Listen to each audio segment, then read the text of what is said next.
C'est au dernier étage de cet immeuble bicentenaire du centre-ville annécien que se trouve le logement de Pauline. Voilà, donc bienvenue dans ce joli petit cocon que je propose aux voyageurs pour des courts séjours à Annecy. Donc c'est un appartement qu'on a acheté en 2012. À l'époque, ils ne sont qu'une demi-douzaine de propriétaires à proposer leur appartement en court séjour. Ça, c'est la petite zone de communication, petite zone d'interactivité avec les voyageurs. Donc je leur mets un petit mot de bienvenue personnalisé.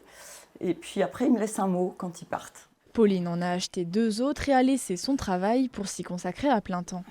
Mais son activité est désormais menacée de plein fouet par la nouvelle réglementation qui impose un appartement par propriétaire. L'impact, il est très très important, c'est-à-dire qu'en théorie, si tout continue tel quel, moi, dans 3 ans, c'est terminé pour moi. Je ne peux plus louer ce joli petit appartement en court séjour. Admettons que je puisse quand même toujours en louer un, ça ne me suffit pas du tout pour vivre. Donc il faudra que je trouve un autre boulot, du coup je ne pourrai plus gérer même un, parce qu'il faut être disponible en journée, quoi. La nouvelle réglementation inclut des quotas par zone. 460 autorisations pour la vieille ville, 1000 pour les bords du lac et 1200 pour le reste de la commune. Ces autorisations sont désormais délivrées pour une durée de 4 ans et une liste d'attente est créée pour ceux n'ayant pas décroché le précieux sésame.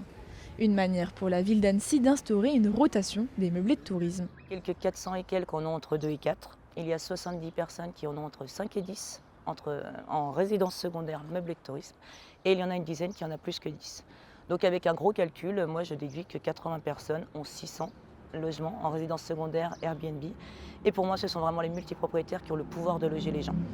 Donc on essaie juste d'endiguer ce qu'on commence à considérer comme un marché parallèle, comme un monopole. De son côté, le Grand Annecy souhaite détendre le marché. Il espère ainsi récupérer 1600 logements annéciens, voire 2800 sur toute l'agglomération, pour les transformer en résidences principales.